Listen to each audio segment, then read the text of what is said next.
ডাক্তারের কাছে যেতে হবে, সেরকম হলে হয়তো হসপিটালেও যেতে হবে। আজকের ব্লগটা যদি ভালো লেগে থাকে তাহলে তোমরা লাইক করো আর ফ্রেন্ডস আর ফ্যামিলির সাথে শেয়ার করো।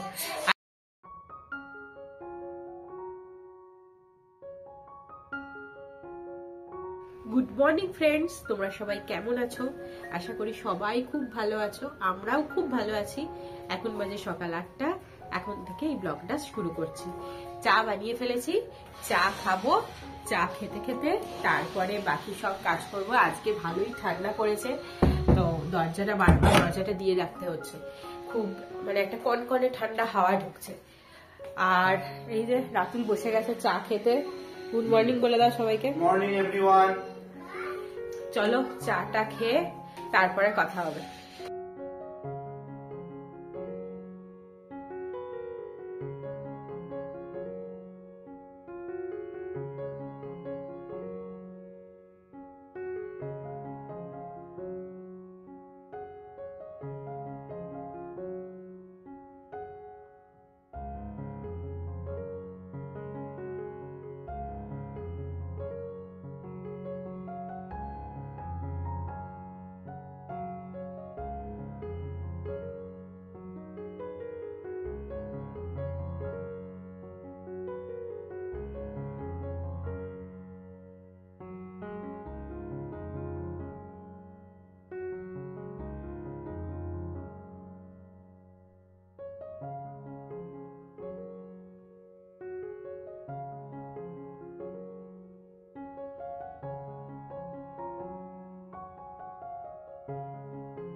সবজি এনেছে, এখন খুলে বসেছে। এই দেখো, এটা হচ্ছে তোমার পালং শাক। পালং শাক এনেছি 2 আটি, 15 টাকা করে কচি, 15 টাকা করে কচি কচি পুরো।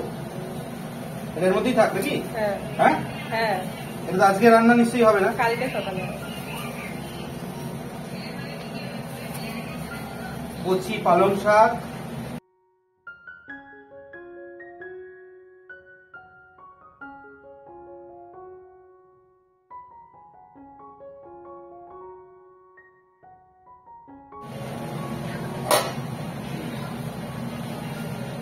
মুলি,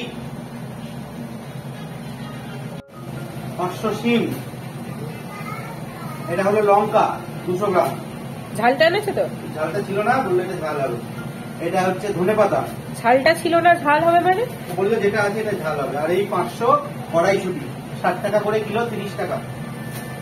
তোমাকে হিসেব কে বলেছে দিতে? দামটা করে দাও। আর আদাটা যেটা আনলাম, আদাটা কোথায় রাখলে? আদাটা ওই আলু ছুরিটা রেখে দিয়ে। ঠিক আছে, এবার ফ্রিজটা খোলা দেখি ফটাফট এগুলোকে। তোমাকে তুলতে হবে না, আমি তুলছি। এই যে এত সব বাজার করে নিয়ে চলে এসছে। এতগুলো বাজার করার কিন্তু কথা ছিল না। ফ্রিজে অলরেডি দেখো কত সবজি আছে, দেখো দেখাচ্ছি। এই দেখো অলরেডি ফ্রিজে ভর্তি সবজি আছে। এটাই হচ্ছে ব্যানার্জি বাবুর প্রবলেম, এক গাদা সবজি বাজার করে নিয়ে আসে। বাজারে গেলে অল্প আনতে বললে অল্প আনবো না, এক ব্যাগ ভর্তি করে এক ব্যাগ ভর্তি করে আনবো। এবার এটা বলছে না যে ফ্রিজে ঢোকে না। বড় ফ্রিজ কিনবো। কবে? সে তো বহু বছর ধরে বলে যাচ্ছে বড় ফ্রিজ কিনবো। তার আগে বড় ফ্ল্যাট কিনতে হবে, কিন্তু বড় ফ্রিজ আজ অব্দি কেনা। তার আগে বড় পয়সা করি ব্যাংকে ঢোকাতে হবে।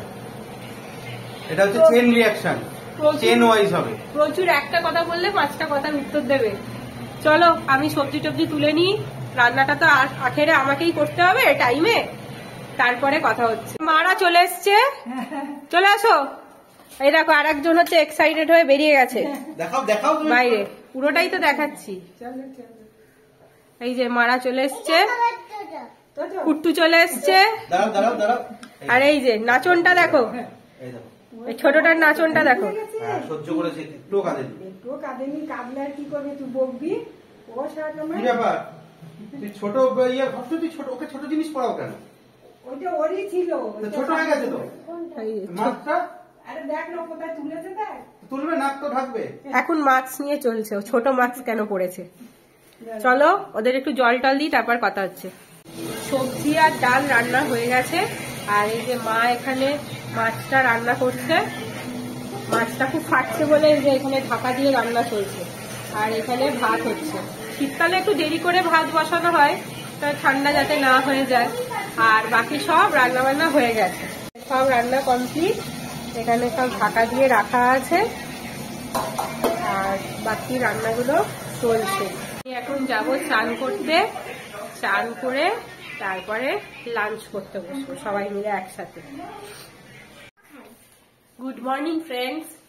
কালকে আর রাতে ব্লগটা শেষ করা হয়নি, খুব শরীরটা খুব খারাপ লাগছিল, মাথা যন্ত্রণা করছিল আর অন্য কাজও ছিল, সেসব করতে গিয়ে আর ব্লগটা শেষ হয়নি। তো এখন ঘড়িতে বেজে গেছে প্রায় 10:30। তো এখন থেকে আজকের এই ব্লগটা শুরু করছি। কালকের যে সকালবেলার রুটিনটা আর আজকে সারাদিন আমরা যা যা করবো সেগুলো মিলিয়ে একটা ভিডিও যাবে। আর তোমরা যারা এখনো আমাদের চ্যানেলকে সাবস্ক্রাইব করোনি তারা প্লিজ আমাদের চ্যানেলটাকে সাবস্ক্রাইব করে পাশে থাকা বেল আইকনটা টিপে দিও, যাতে তোমরা নতুন নতুন ভিডিওর আপডেট পেতে থাকো। আর আমাদের ভিডিওগুলো কেমন লাগছে সেটা জানাতে অবশ্যই একটা লাইক করো আর কমেন্ট করো। চলো দেখা যাক। দেখো কুট্টু পড়তে বসে গেছে, কুট্টু বসে গেছে পড়তে, আর তুতু এখনো ঘুরছে, পড়বে কিনা ভাবছে। পড়বি কি না পড়বি না? আর নিয়ে নিয়েছে সব রান্নার দায়িত্ব। কি কাটছো মা?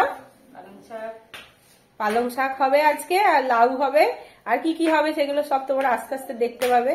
মা বসে গেছে শাক কুটতে, আর আমি ভিডিও করছি, করে এখন দেখি ঋদ্ধি কি করছে।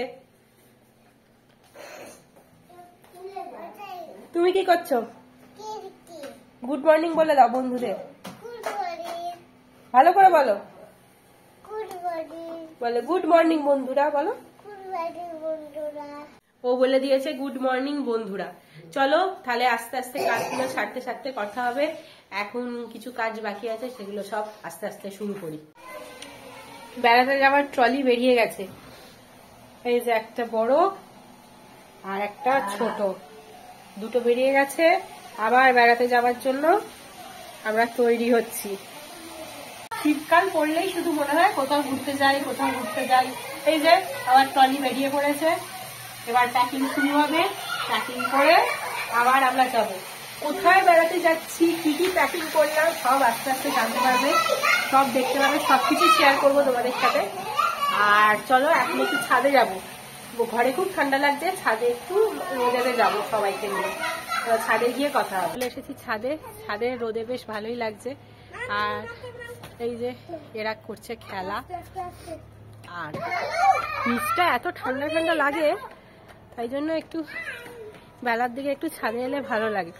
অন্যদিন চান টান করেই আসি, আজকে এখনো চান করা হয়নি, অন্য কাজ করছিলাম। ওই ট্রলিগুলো পারলাম, দিয়ে একটু শীতের জামা কাপড়গুলোও পারলাম, রোদে দিলাম, এইসব করে আর আজকে তাড়াতাড়ি চান করা হয়নি।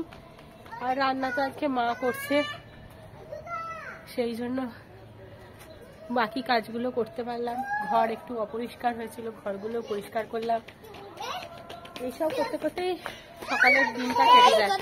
আর শীতকালে সকাল এত সময় এত কম থাকে, এত কম দিনের আলো থাকে যে সব কাজ তাড়াতাড়ি শুরু করলেও যেন মনে হয় দিনে দিনে শেষ করা হচ্ছে না। আর রাতটা বড্ড বড়, দুপুরের পর থেকে অনেকটা সময়, কিন্তু তখন আর কোনো কাজ করতে ইচ্ছে করে না। তখন মনে হয় ভাত খাবার পরেই মনে হয় একটুখানি কম্বল মুড়ি দিয়ে ঘুমোই। সবারই হয়, তোমাদেরও হয় নিশ্চয়ই। কার কার এরকম মনে হয় আমাকে জানিও। আর এই যে এরা একটু খেলছে, আর ছোট জায়গার মধ্যে সারাদিন ঘরের মধ্যে বন্দি, ছাদে এলে তাও একটু খোলা আকাশের নিচে ঘুরতে পারে, খেলতে পারে। যাই হোক, আমি একটু রোদ পোয়াহি পুড়ে নিয়েছি, গিয়ে তারপরে আবার কথা হবে।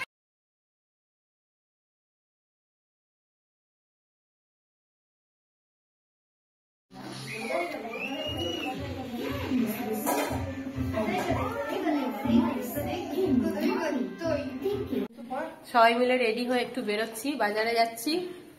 আর এই যে মা রেডি হয়ে গেছে, আর এই সাথে সাথে এই ছোটকোটাও রেডি হয়ে গেছে, আর কুট্টুও যাচ্ছে। আর তুতুর মিস আসবে, তাই তুতু বাড়িতে রইলো, কারণ ওরা ডাক্তার দেখাতে যাচ্ছে। চলো বাজারে রাস্তায় গিয়ে কথা হবে।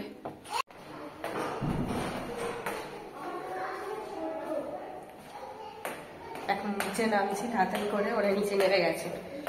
যে রিক্সা কাকা দাঁড়িয়ে আছে, যে রিক্সা আবার করে যাবো, রিক্সা তো দাঁড়িয়ে আছে। আর চললাম একটু ডাক্তারের কাছে, একটু এমার্জেন্সি হয়ে গেছে।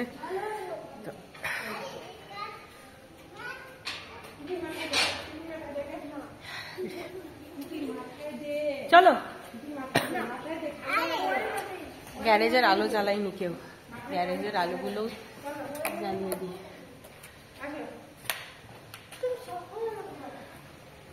চলো এখন যাচ্ছি। এখানে সামনে রাস্তাটা খুব বাজে অবস্থা। ছোটটা হাঁটতে হাঁটতে, হাই বন্ধুরা বলে দাও। রাস্তায় যাচ্ছি, সামনে রিক্সা দাঁড়িয়ে আছে। যতটা ঠান্ডা ভেবেছিলাম ততটা ঠান্ডা নেই।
বাড়ি এসে আর ভিডিও করা হয়নি, হঠাৎ করে খুব শ্বাসকষ্ট শুরু হয়েছে। ইনহেলার দিয়ে একটু কমেছে, কিন্তু পুরোটা কমেনি। বুঝতেই পারছো, কথা বলতে খুবই কষ্ট হচ্ছে। আজকের ব্লগটা এখানেই আমি শেষ করব। কাল সকালবেলায় ডাক্তারের কাছে যেতে হবে, সেরকম হলে হয়তো হসপিটালেও যেতে হবে। আজকের ব্লগটা যদি ভালো লেগে থাকে তাহলে তোমরা লাইক করো আর ফ্রেন্ডস আর ফ্যামিলির সাথে শেয়ার করো। আর যারা নতুন বন্ধু আছো তারা যদি ব্লগটা ভালো লেগে থাকে তাহলে আমাদের চ্যানেলটাকে সাবস্ক্রাইব করে বেল আইকনটা টিপে দিও। চলো বন্ধুরা, আর কথা বলতে পারছি না, খুবই কষ্ট হচ্ছে। কালকে আবার দেখা হবে নতুন একটা ব্লগে। সবাই ভালো থেকো, সুস্থ থেকো। আবার দেখা হচ্ছে নতুন একটা ব্লগে।